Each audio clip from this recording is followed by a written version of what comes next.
Kami berdua di sini akan menjelaskan tentang materi siklus akuntansi, tahap pencatatan, bagian jurnal umum dan buku besar. Dalam memenuhi tugas dari matkul pengantar akuntansi semester 1 yang didosoni oleh Pak Herlan Firmansyah, SPD, MPD, ME. Langsung saja ke materi yang kita akan jelaskan, yaitu pertama-tama di siklus perusahaan jasa yang akan dijelaskan oleh saudara Kita Siva. akan mulai dari materi yang pertama, yaitu siklus akuntansi. Sebenarnya, apa sih yang dimaksud dengan siklus akuntansi itu? Cara pengertiannya, siklus akuntansi merupakan tahap-tahap atau prosedur kegiatan akuntansi yang harus dilalui dan dilakukan secara berurutan dan terus-menerus, sehingga menghasilkan informasi keuangan yang valid dan akuntabel. Akuntabel dapat diartikan yaitu dapat dipertanggungjawabkan dan sesuai dengan peraturan perundang-undangan yang berlaku, sehingga tidak bertentangan dengan kedua hal tersebut. Lalu, apa fungsi dari siklus akuntansi?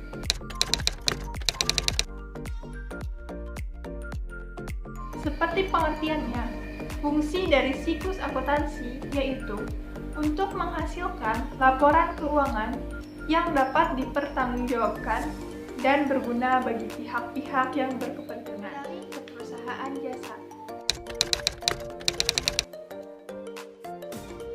Perusahaan jasa secara pengertian yaitu perusahaan yang menawarkan jasa atau menjual jasa untuk mencukupi kebutuhan konsumen. Dengan kata lain, perusahaan jasa merupakan perusahaan yang menjual barang yang tidak memiliki wujud.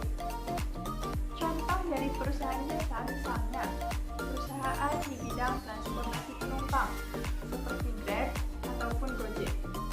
Yang kedua, perusahaan jasa di bidang pengiriman barang, seperti Tiki, JNT, dan JNE. Yang ketiga, perusahaan jasa di bidang kesehatan. Selanjutnya, saya akan menjelaskan tentang 10 tahapan siklus akuntansi perusahaan jasa. Ada apa aja sih 10 tahapan itu? Yang pertama yaitu melakukan analisis transaksi. Yang kedua, membuat jurnal akuntansi.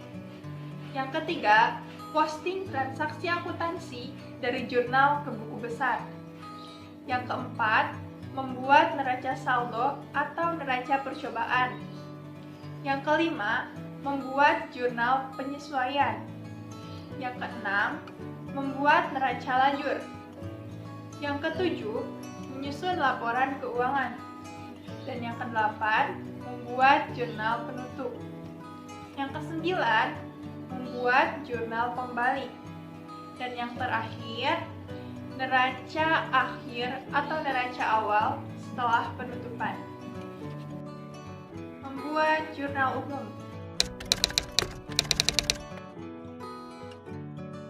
Merupakan salah satu tahapan dari 10 tahapan siklus akuntansi perusahaan jasa.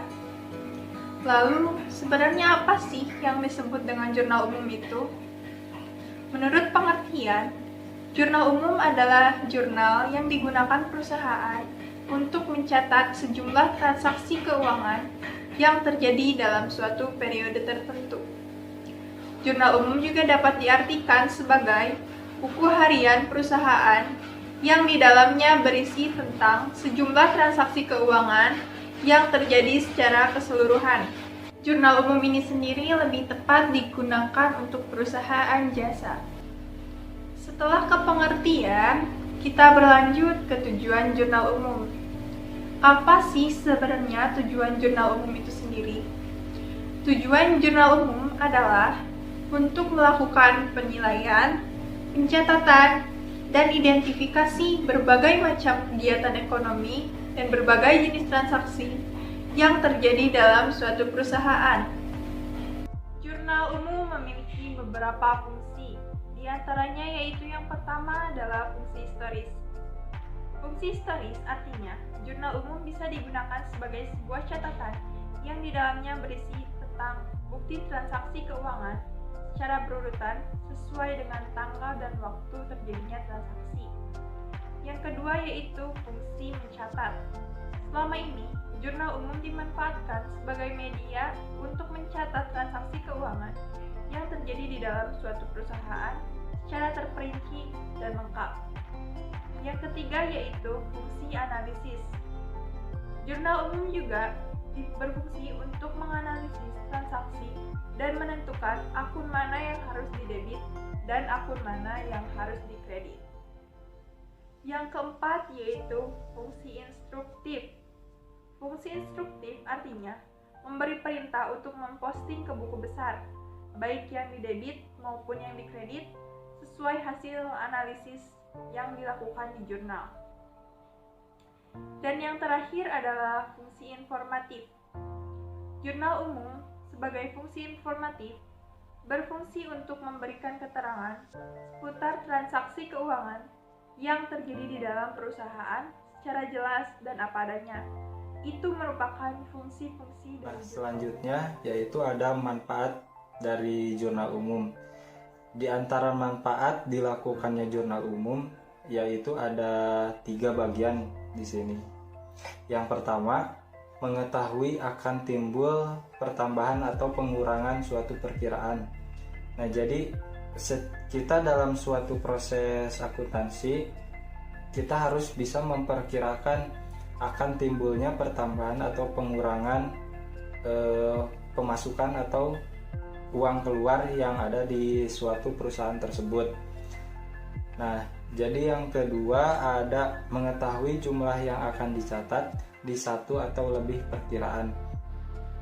Jadi kita dapat memperkirakan jumlah yang akan dicatat di dalam jurnal umum tersebut itu satu atau lebih dari satu proses pencatatan atau proses kegiatan keuangan.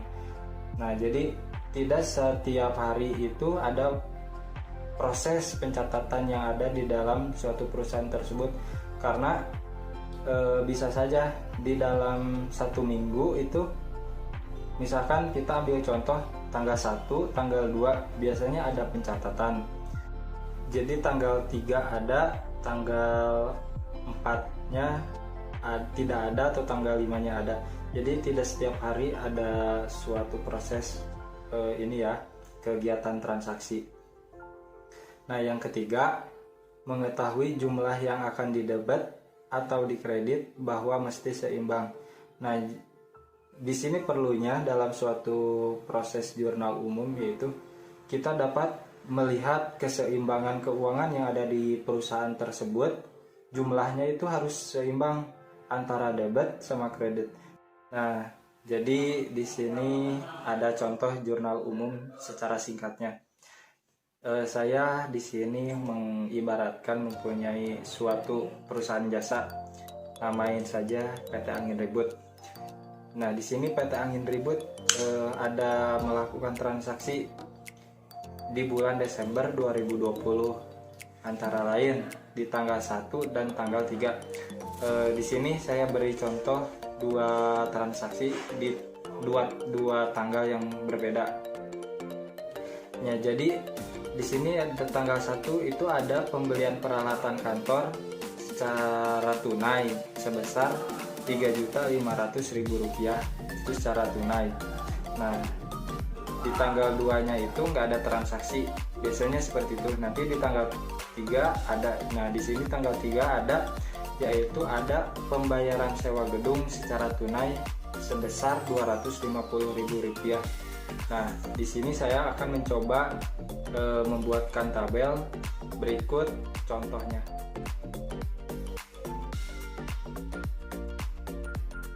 Nah, baik, ke materi yang kedua adalah pengertian tentang posting buku besar.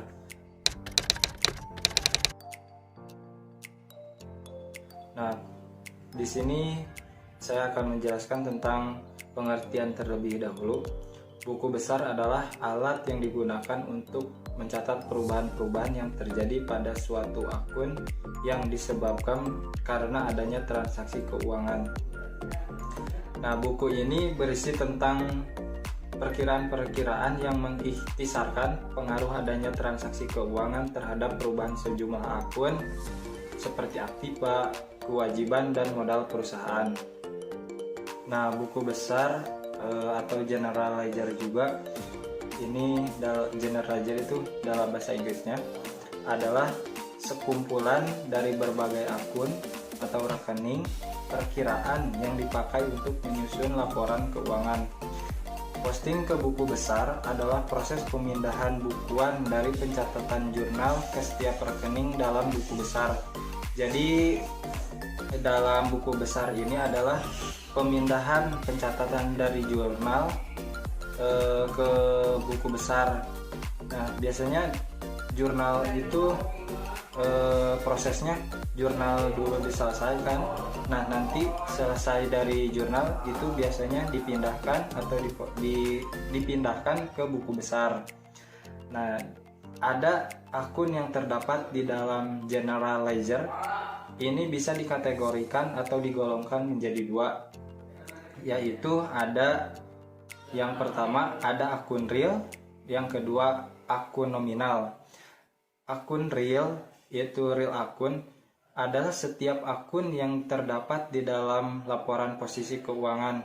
Nah, adapun akun yang terdapat di dalam general ledger ini bisa dikategorikan atau digolongkan menjadi dua, yaitu ada akun real dan akun nominal.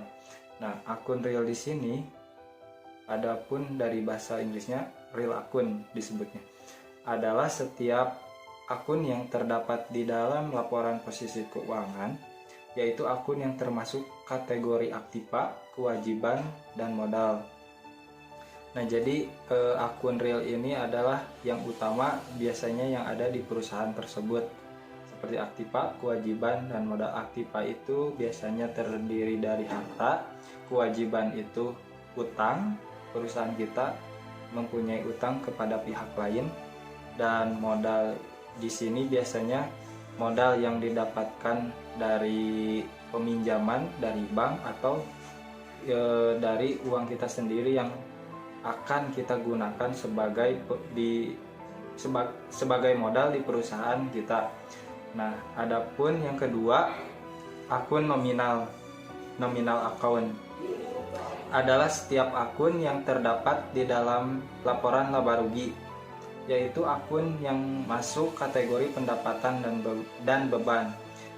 Akun nominal biasanya ini namanya juga akun nominal, biasanya berhubungan dengan jumlah uang. Nah, di sini juga tadi disebutkan yaitu ada akun yang masuk kategori pendapatan. Nah, pendapatan di sini biasanya dari suatu proses kegiatan yang dilakukan perusahaan itu tersebut mendapatkan laba, pendapatan yang lebih dari suatu proses itu menjadi sebuah akun atau jadi sebuah modal untuk proses keuangan yang akan dilalui ke depannya. Adapun beban, nah beban di sini biasanya termasuk dari sewa gedung, bayar listrik, kendaraan, dan lain sebagainya. Nah, terus di sini juga ada fungsi dari buku besar tersebut. Buku besar berfungsi untuk meringkas semua data transaksi yang sudah tertulis di dalam jurnal umum.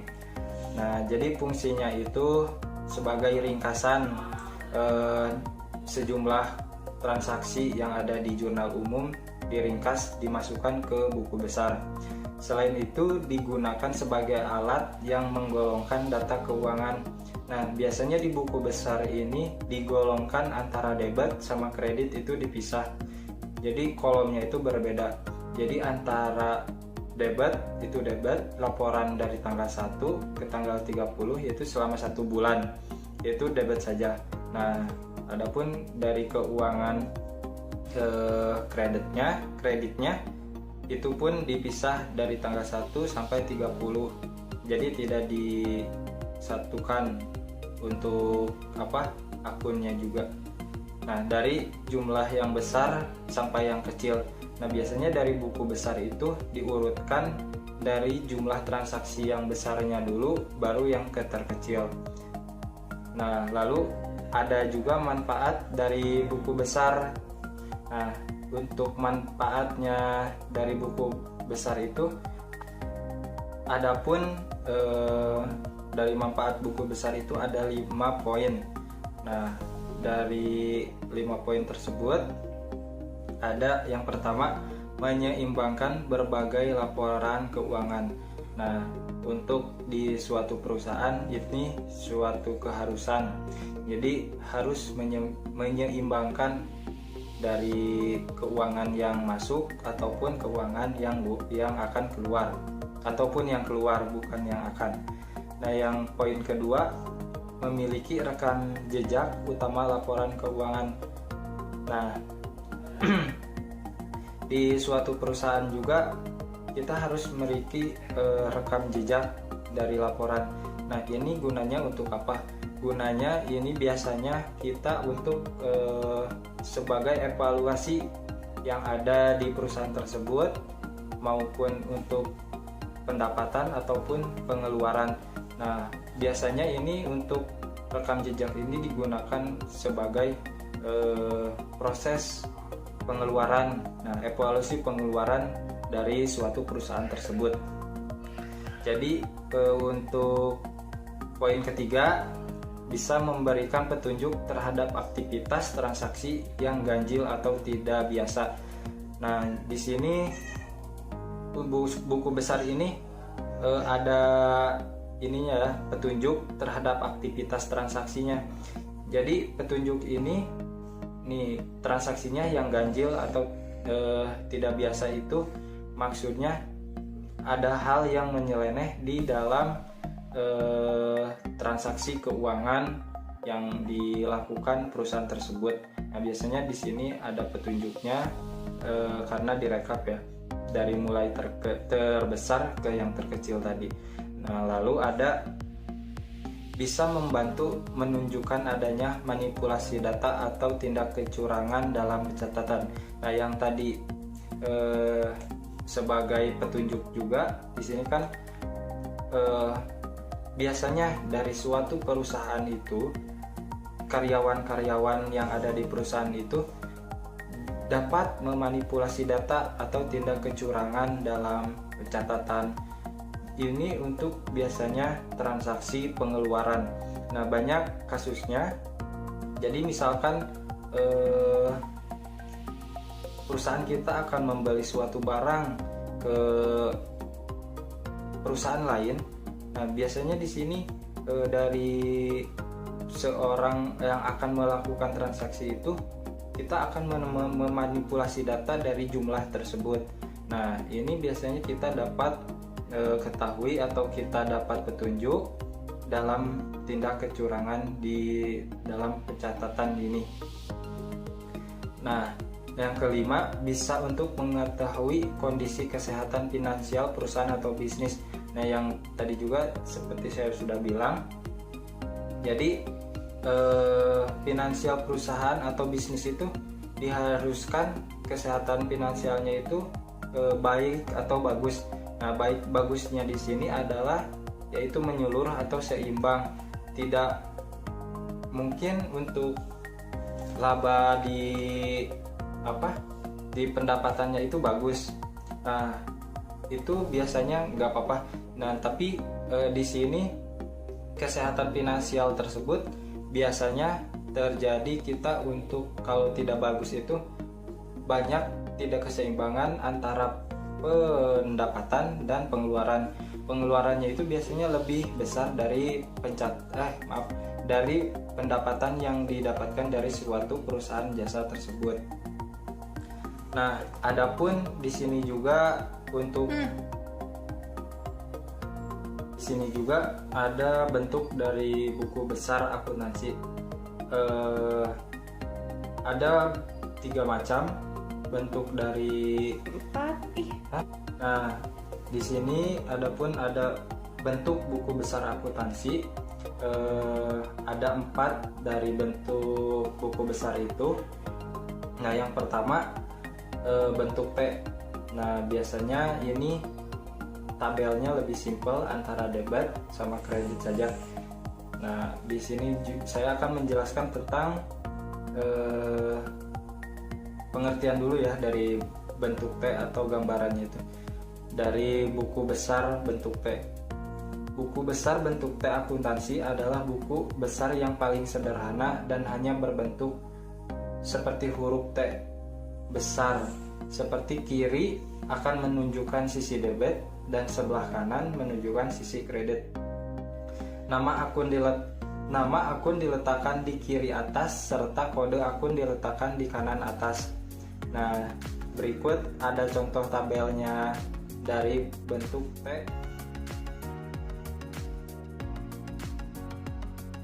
Nah, yang kedua ada bentuk sekontro dari buku besar itu. Bentuk sekontro buku besar akuntansi merupakan buku besar yang biasanya disebut bentuk 2 kolom. Nah, sekontro berarti sebelah menyebelah atau dibagi 2, yakni sebelah debit dan sebelahnya kredit.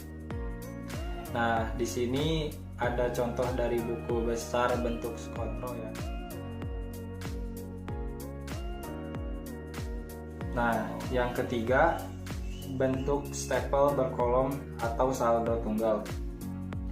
Bentuk stapel berkolom saldo tunggal dalam buku besar akuntansi adalah bentuk buku yang digunakan jika diperlukan penjelasan dari transaksi yang relatif banyak. Nah, biasanya ini digunakan untuk transaksi keuangan yang sangat banyak, yaitu menggunakan bentuk stapel berkolom saldo tunggal. Nah, untuk yang keempat, dalam bentuk stapel berkolom saldo rangkap dalam buku besar itu, bentuk stapel berkolom saldo rangkap dalam buku besar akuntansi adalah bentuk buku yang hampir sama dengan bentuk kolom saldo tunggal. Hanya perbedaannya dalam buku ini kolom saldo dibagi dua kolom, yakni kolom debit dan kolom kredit. Nah, mungkin itu dari penjelasannya. Adapun contohnya dari kolom buku besar bentuk stapel, yaitu